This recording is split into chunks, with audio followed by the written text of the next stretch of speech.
Assalamualaikum warahmatullahi wabarakatuh. Waalaikumsalam warahmatullahi wabarakatuh. Ya, salam dan bahagia. Ya, jadi saya ucapkan terima kasih kepada ibu-ibu yang telah meluangkan waktunya kepada saya, yang mana saya sebagai calon guru penggerak yang akan menyelesaikan satu tugas yaitu tentang aksi nyata. Namun dalam penyelesaian tugas ini kami sebagai calon guru penggerak dituntut untuk bagaimana mengimbaskan atau mensosialisasikan tentang budaya positif ini kepada ibu-ibu atau kepada rekan sejawat. Pada kesempatan kali ini saya akan mencoba mengimbaskan tentang modul 1.4 tentang budaya positif. Ya, jadi ya saya merupakan calon guru penggerak angkatan 7 Kabupaten Ntreka. Di sini saya dituntut untuk menyelesaikan tugas aksi nyata tentang budaya positif. Ya, jadi kita sebelum kita lanjut ada kesepakatan kelas yang harus kita perhatikan terlebih dahulu. Ya, jadi kesepakatan yang pertama itu ya hadir 10 menit dalam ruangan sebelum acara dimulai.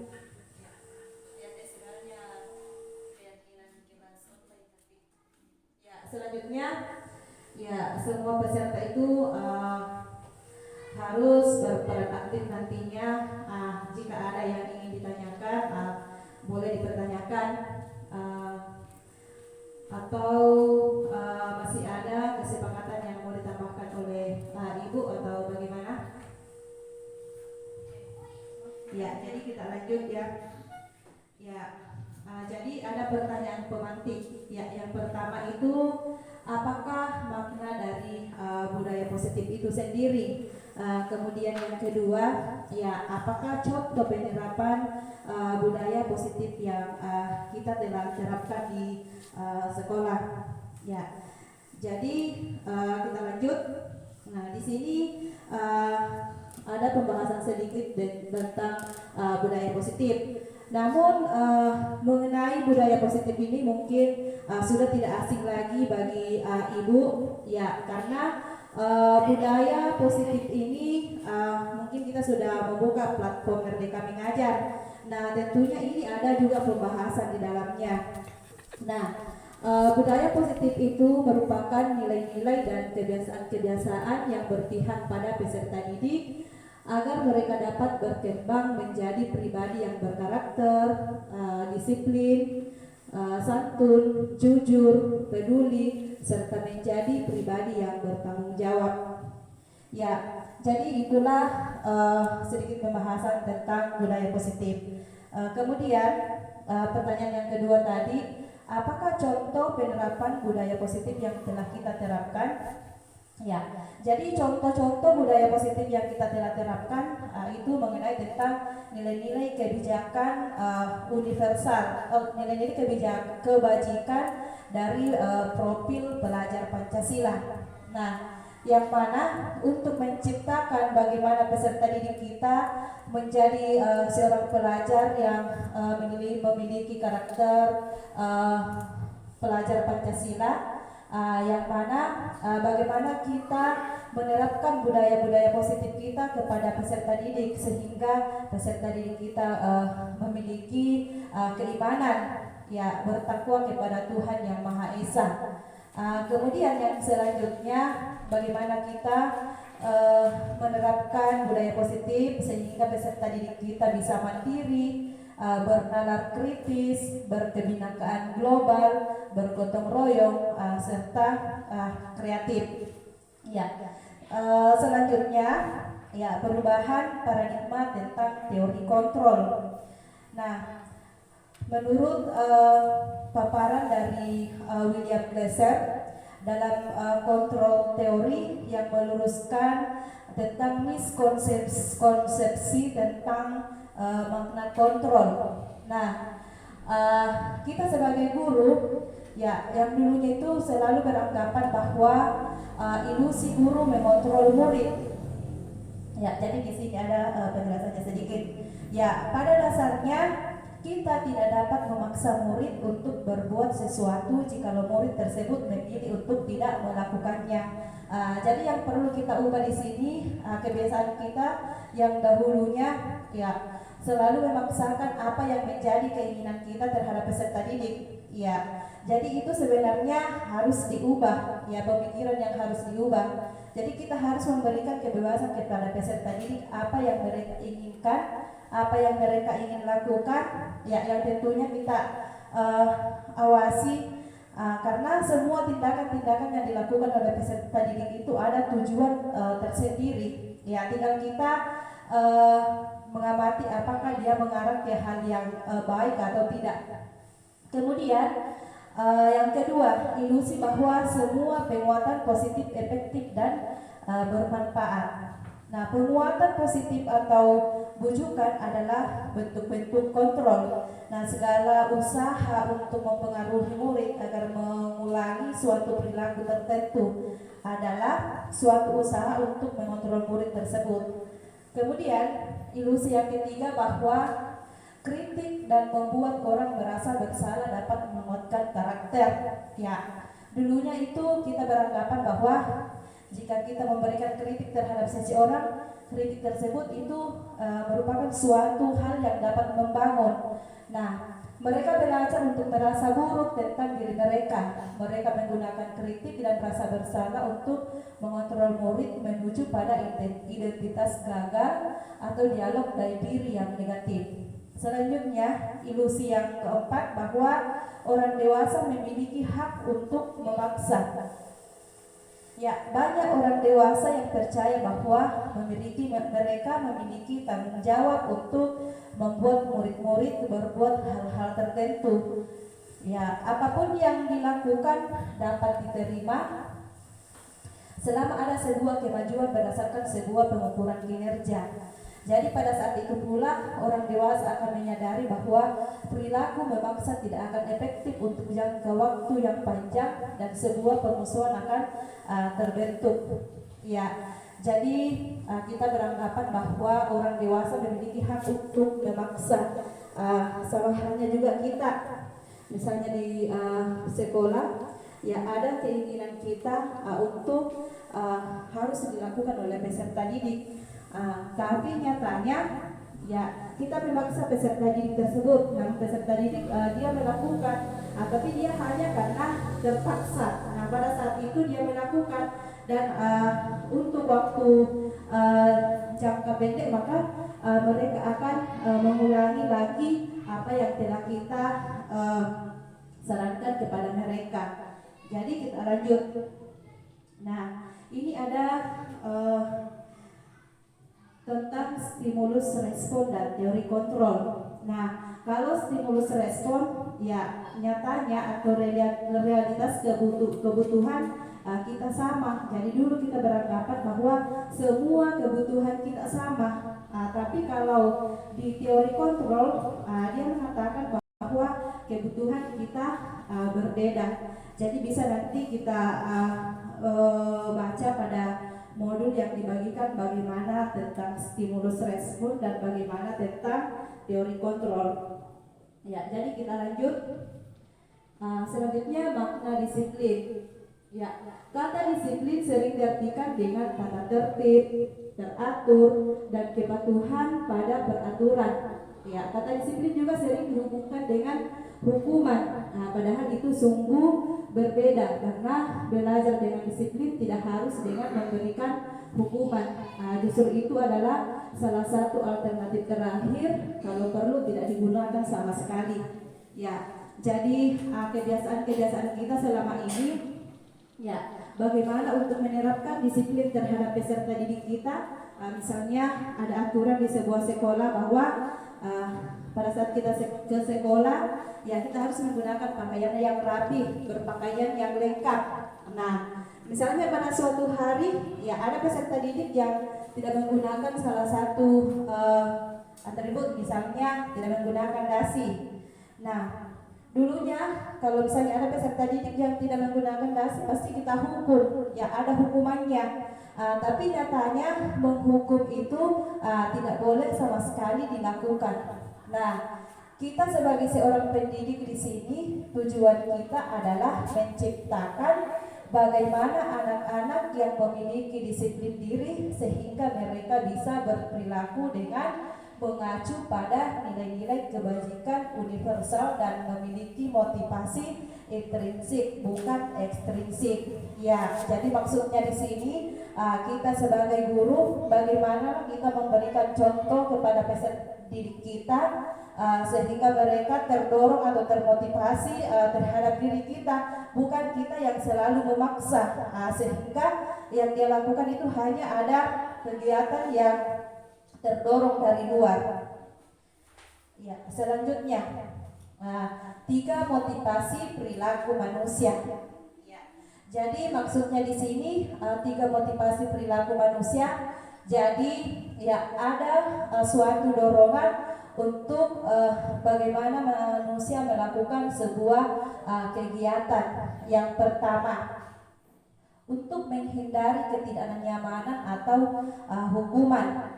Nah, di sini nanti kita berperilaku atau melakukan sebuah kegiatan apabila kita merasa tidak nyaman atau akan ada ancaman hukuman. Ya, jadi itu yang merupakan faktor pertama yang menjadi motivasi perilaku manusia. Nah, ini merupakan faktor eksternal. Kemudian yang kedua, bagaimana manusia berperilaku karena manusia ingin mendapatkan imbalan dari sebuah tindakan. Jadi nanti kita melakukan suatu tindakan ketika kita mendapatkan imbalan. Ya, seperti halnya saya mau kerja ini, ya agar saya mendapat imbalan. Saya mau kerja, misalnya seorang peserta didik, dia mau mengerjakan suatu tugasnya karena ada imbalan, ada hadiahnya. Ya, jadi itu juga merupakan faktor eksternal.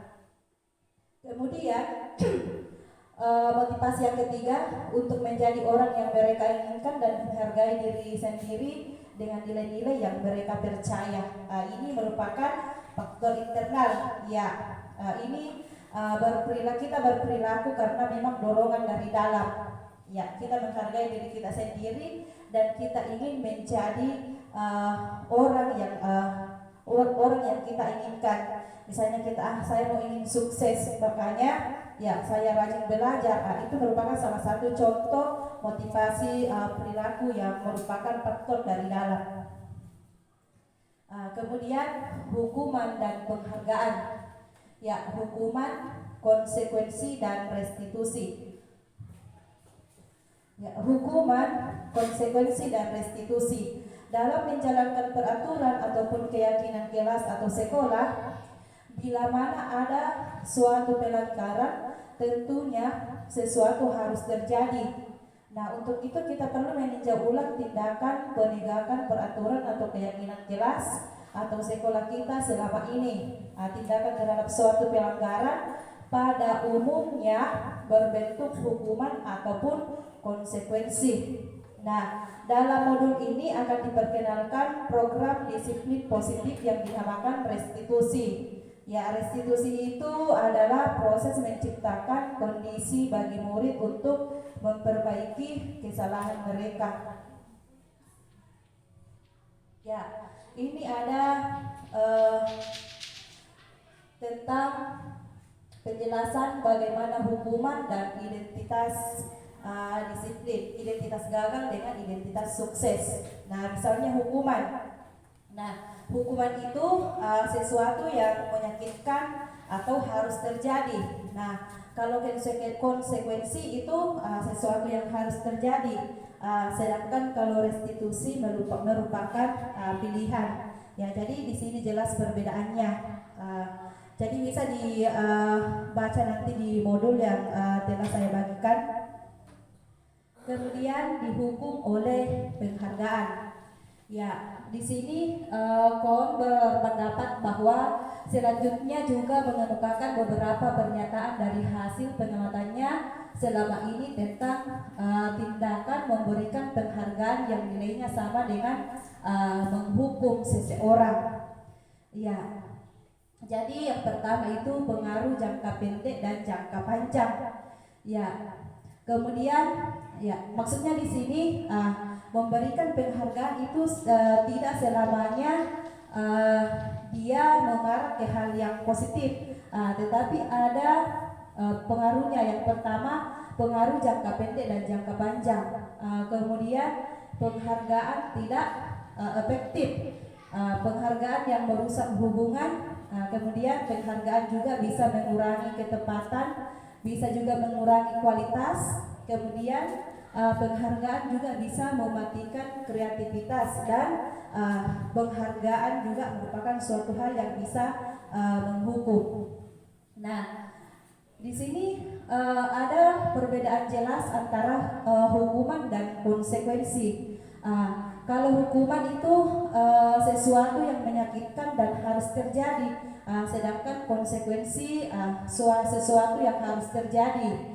Kemudian hukuman bisa membuat anak menjadi sakit, maksudnya di sini sakit fisiknya maupun hatinya untuk jangka waktu yang lama. Kemudian kalau konsekuensi membuat anak merasa tidak nyaman dalam jangka waktu yang pendek. Nah, jadi di sini jelas perbedaannya. Bisa juga dilihat di modul. Selanjutnya keyakinan kelas.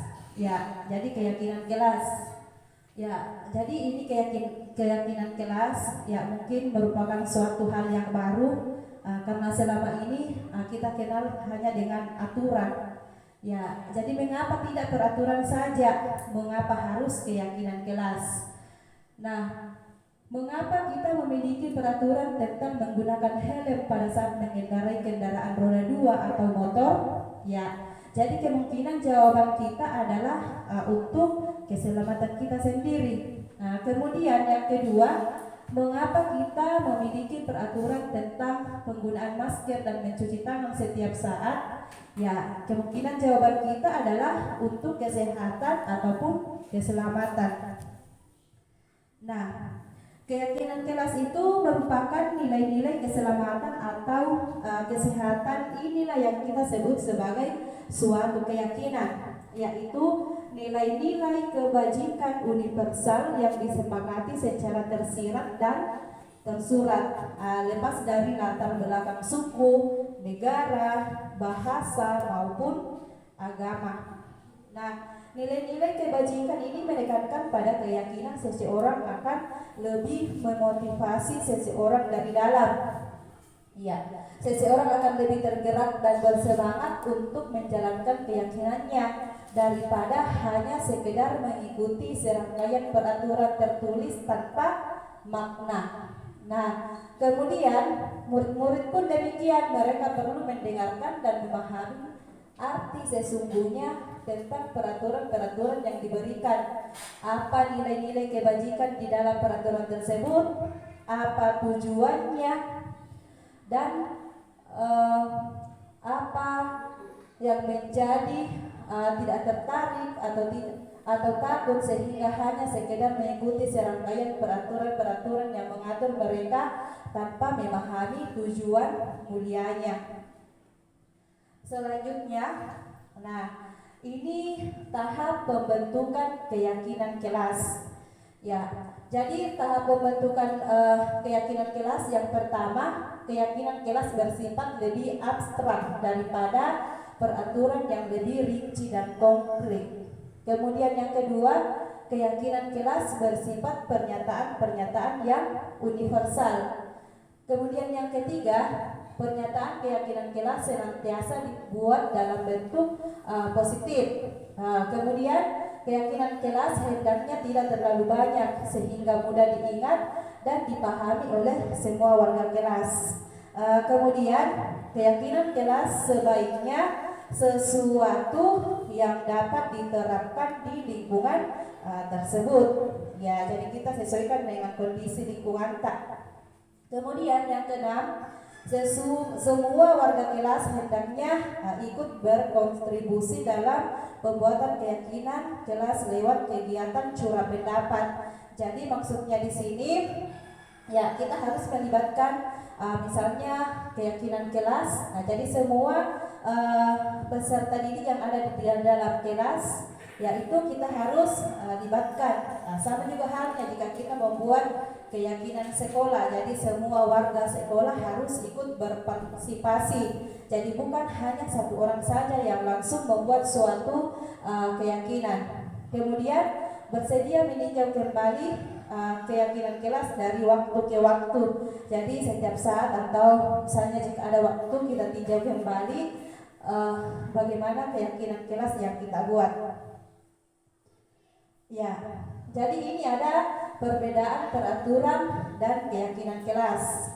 Nah, kalau selama ini yang kita terapkan itu tentang peraturan, ya, misalnya selalu kembalikan buku ke tempatnya. Itu kan biasa ada pajangan di dalam kelas. Selalu kembalikan buku pada tempatnya. Nah, itu kalau peraturan. Tapi kalau keyakinan kelas, ya baiknya kita menggunakan kata tanggung jawab. Ya, jadi kita bertanggung jawab. Nah, begitu contoh keyakinan kelas. Kemudian misalnya kata peraturan, dilarang mengganggu orang lain. Ya, tapi kalau keyakinan kelas, sebaiknya kita menggunakan kalimat menghormati orang lain dan diri sendiri. Jadi itu bisa kita baca pada modul untuk lebih lengkapnya. Nah, selanjutnya, ini adalah contoh dokumentasi yang dilakukan di kelas 5 tentang keyakinan kelas. Ya, selain di kelas ada juga contoh pembentukan keyakinan kelas di sekolah. Ya, jadi ini contoh yang di kelas, ini yang di lingkungan sekolah. Ya, jadi pembentukan keyakinan kelas ini ya sangat efektif. Ya, di mana kita sudah melihat bagaimana keseharian peserta didik kita yang dulunya kita hanya menggunakan aturan, ya, tapi itu masih banyak peserta didik yang melanggar jika kita menerapkan aturan. Tapi setelah menggunakan keyakinan kelas ini, ya alhamdulillah bagaimana ada perkembangan tentang kedisiplinannya peserta didik kita. Kemudian, kebutuhan dasar manusia. Ya, jadi di sini ada 5 kebutuhan dasar manusia. Ya, jadi yang pertama, ya kita butuh bagaimana cara kita untuk bertahan hidup. Kemudian bagaimana tentang kasih sayang dan rasa diterima. Kemudian kita juga butuh kesenangan, butuh penguasaan dan butuh kebebasan. Ya, jadi ya bertahan hidup. Jadi mungkin kita perhatikan yang di modul ya untuk lebih jelasnya. Kemudian 5 posisi kontrol. Nah, kita juga sebagai manusia ini ada posisi kontrol kita sebagai guru. Yang pertama sebagai penghukum, yang kedua posisi menjadi pembuat orang merasa bersalah. Kita juga memposisikan diri kita sebagai teman, bisa juga sebagai pemantau maupun juga sebagai manajer. Ya. Jadi kalau misalnya di sini saya bahas sedikit masalah penghukum. Ya, di sini guru biasa berbuat menghardik atau menunjuk-nunjuk dan menyakiti serta menyindir. Nah, kalau membuat orang menjadi merasa bersalah, ya di sini guru bertindak sebagai penceramah. Ya, berceramah, dia mengalahkan seharusnya ibu kecewa. Kemudian kalau kita memposisikan diri kita sebagai teman, kita biasa membuatkan alasan-alasan untuk muridnya. Kemudian jika kita sebagai pemantau, ya kita bisa menghitung ataupun mengukur. Kemudian kalau kita memposisikan diri sebagai manajer, ya kita biasa berbuat mengajukan pertanyaan-pertanyaan. Nah, misalnya kalau penghukum, di sini biasa guru berkata, kalau kamu tidak melakukannya, awas ya, ya rasakan. Jadi itu adalah contoh kata-kata yang merupakan suatu posisi kita sebagai penghukum. Kemudian jika kita memposisikan diri sebagai membuat orang merasa bersalah, ya biasa kata-kata yang kita lontarkan kepada peserta didik kita, kamu seharusnya, kamu sudah tahu ibu lelah sekali mengalahkannya, ibu stres. Kemudian kalau kita memposisikan diri kita sebagai teman, ya ayolah lakukan demi ibu. Masa kamu tidak mau? Ingat, tidak, ibu pernah bantu. Kemudian kalau kita sebagai pemantau, ya apa peraturannya?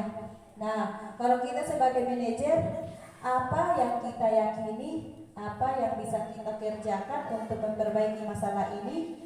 Ya, jadi kalau kita sebagai penghukum, ya ada hasilnya. Misalnya peserta didik memberontak, menyalahkan orang lain dan berbohong. Tapi kalau kita menjadi pembuat orang merasa bersalah, biasanya itu kita peserta didiknya menyembunyikan atau biasa juga menyangkal ataupun dia berbohong.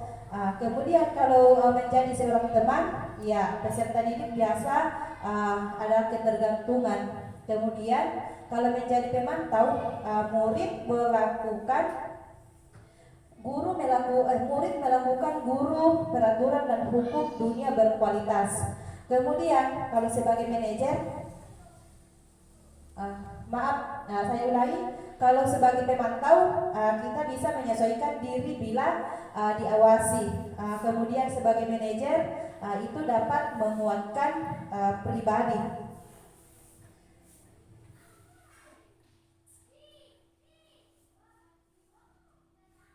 Ya, selanjutnya kita masuk pada segitiga restitusi. Ya, segitiga restitusi. Nah, dalam segitiga restitusi, yang pertama kita lakukan adalah bagaimana kita, ya, restitusi adalah proses menciptakan kondisi bagi murid untuk memperbaiki kesalahan, ya, sehingga mereka bisa kembali pada kelompok mereka dengan karakter yang lebih kuat. Nah, restitusi juga merupakan proses kolaboratif yang mengajarkan murid untuk mencari solusi untuk masalah mereka dan membantu murid berpikir tentang orang seperti apa yang mereka inginkan atau menjadi tujuan mulia dan bagaimana mereka harus memperlakukan orang lain. Nah, dalam restitusi ini ada tahapannya. Yang pertama itu menstabilkan identitas. Nah, untuk menstabilkan identitas peserta didik yang merupakan peserta didik yang membuat suatu kesalahan, ya di sini kita menerapkan hal yang pertama itu adalah menstabilkan identitas dengan menggunakan kalimat-kalimat ini. Misalnya, berbuat salah itu tidak apa-apa, tidak ada manusia yang sempurna. Ya, saya juga pernah melakukan kesalahan itu dan seterusnya. Ya, bisa dibaca di modul untuk lebih lengkapnya bagaimana kalimat-kalimat yang seharusnya kita gunakan pada segitiga restitusi pada tahap yang pertama, yaitu menstabilkan identitas. Kemudian yang kedua, validasi tindakan yang salah. Nah, ada juga kalimat-kalimat yang kita gunakan di sini. Misalnya, kamu pasti punya alasan mengapa melakukan hal itu. Kemudian, kamu patut bangga pada dirimu sendiri karena kamu telah melindungi sesuatu yang penting buatmu. Jadi itu contoh kalimat-kalimat yang digunakan pada restitusi segitiga yang kedua. Kemudian yang ketiga, menanyakan keyakinan. Nah, untuk menanyakan keyakinan, contoh kalimat yang digunakan, apa yang kita percaya sebagai kelas atau keluarga. Nah, apa nilai-nilai umum yang kita sepakati? Apa bayangan kita tentang kelas yang ideal? Nah, kamu mau menjadi seperti apa? Ya, yang itu contoh kalimat-kalimat yang kita gunakan pada sisi ketiga, yaitu menanyakan keyakinan. Ya, jadi segitiga restitusi ini merupakan suatu hal yang sangat efektif digunakan apabila ada peserta didik kita melakukan sebuah kesalahan. Jadi jangan langsung dihukum, tetapi kita menggunakan restitusi segitiga.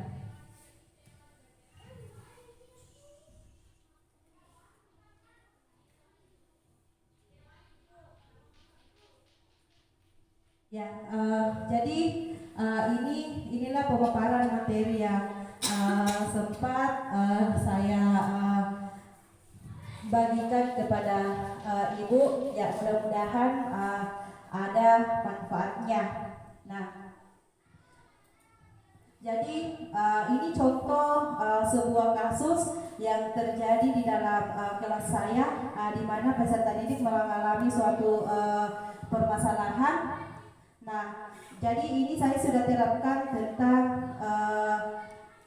restitusi segitiga. Ya, yang pertama kita lakukan adalah bagaimana menstabilkan identitas peserta didik.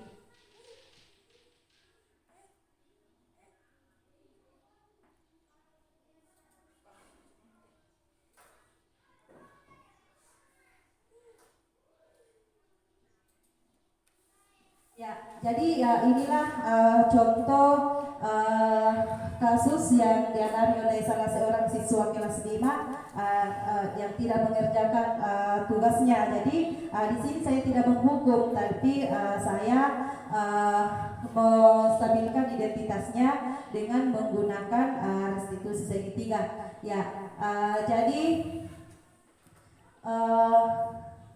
itulah tadi pemaparan materi saya. Jadi saya berikan kesempatan kepada ibu-ibu, ya, apakah masih ada pemaparan dari saya yang belum ibu pahami secara jelas? Ya, saya persilakan. Ya, jadi saya persilakan kepada Ibu Suherni. Assalamualaikum warahmatullahi wabarakatuh. Jadi dari apa yang Ibu paparkan tadi, ada beberapa hal yang saya secara pribadi belum memahami, yaitu dari ketiga strategi segitiga restitusi itu, apakah dari ketiga itu dari langkah-langkahnya itu harus dilakukan secara berurutan dalam pengaplikasiannya. Nah, demikian. Assalamualaikum warahmatullahi wabarakatuh. Ya, jadi terima kasih atas pertanyaan yang diberikan. Ya, jadi itu merupakan suatu pertanyaan yang sangat bagus, ya. Ya, yang mana pertanyaannya apakah langkah-langkah dari restitusi segitiga itu dijalankan secara berurutan? Ya, jadi baik. Nah, untuk menjalankan daripada segitiga restitusi ini, ya, kita harus menerapkannya dengan urut. Ya, misalnya kita harus, yang pertama kita lakukan yaitu bagaimana kita menstabilkan identitas peserta didik kita. Kemudian yang kedua, ya, harus dengan kita harus validasi tindakan yang salah. Kemudian yang ketiga, ya, menanyakan keyakinan. Jadi itu harus kita lakukan secara berurutan. Ya, bagaimana? Apakah sudah bisa dipahami, Ibu? Ya, baik Bu. Jadi dari penjelasan Ibu, saya bisa memahami bahwa dalam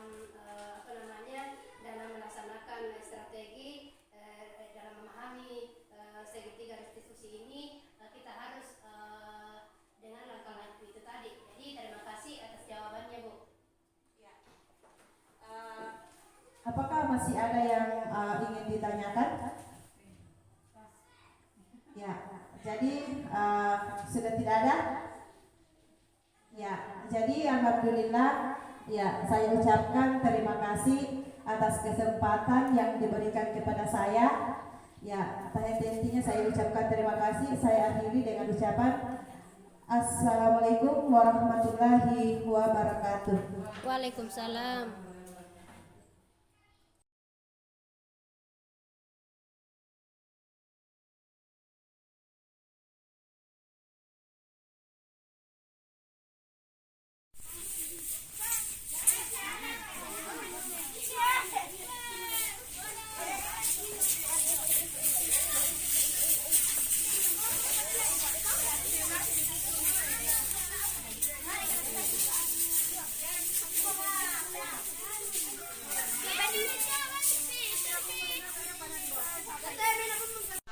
Askal tahu kira-kira kenapa ibu memanggil ke depan?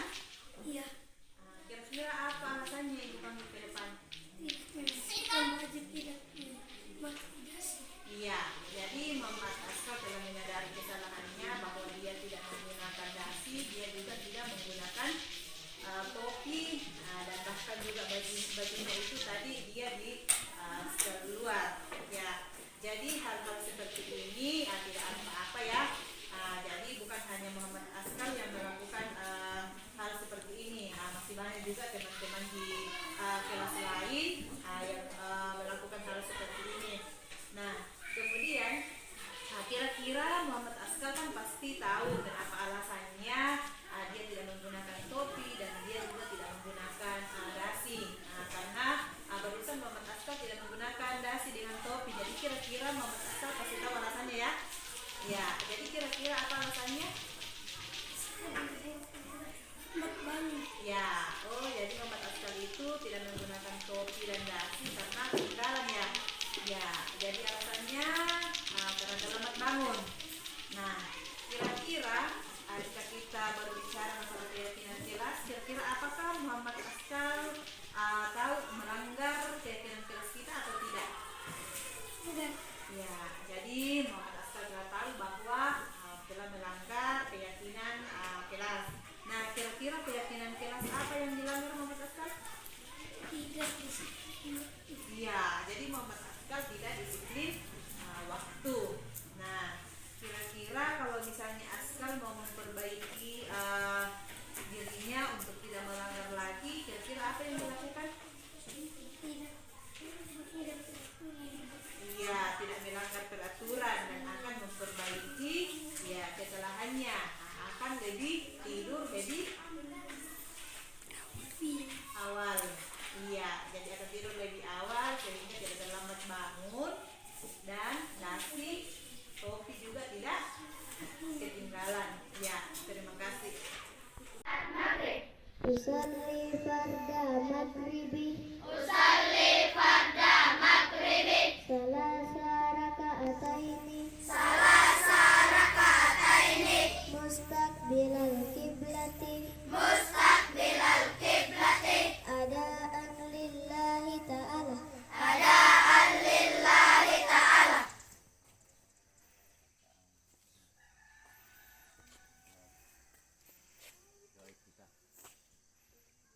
Doa iftitah.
sujud. Subhana rabbiyal a'la wa bihamdi.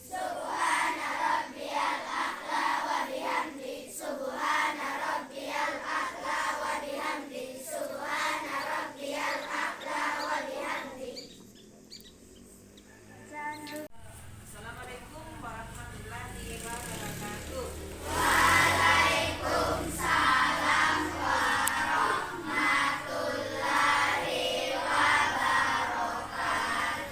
Ya, bagaimana kabarnya hari ini? Baik. Ya, jadi alhamdulillah kabarnya semuanya baik ya. Nah, sekarang apakah sudah siap untuk belajar? Siap. Alhamdulillah. Nah, sebelum kita memulai kegiatan kita, tepuk jempol dulu. Ya, tepuk jempol.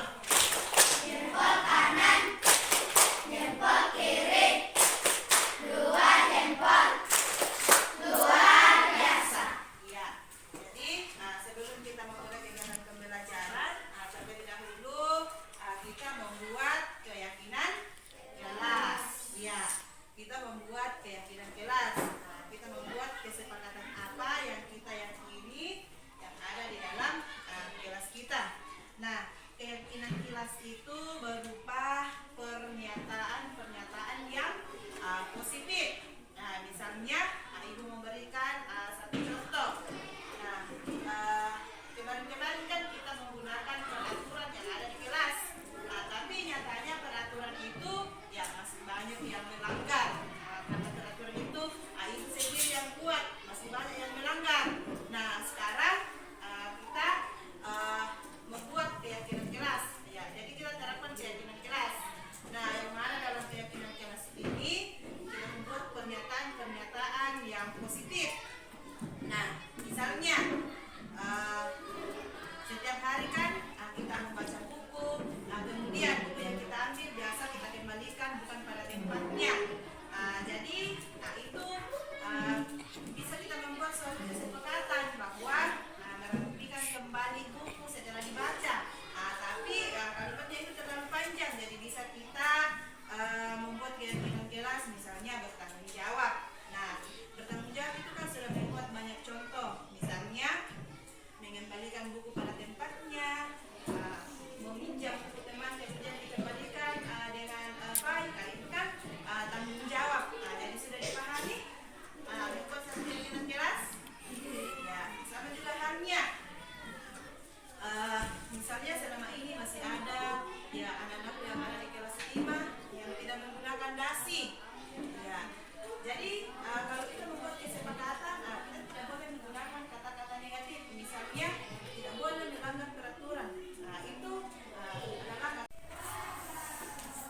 selanjutnya.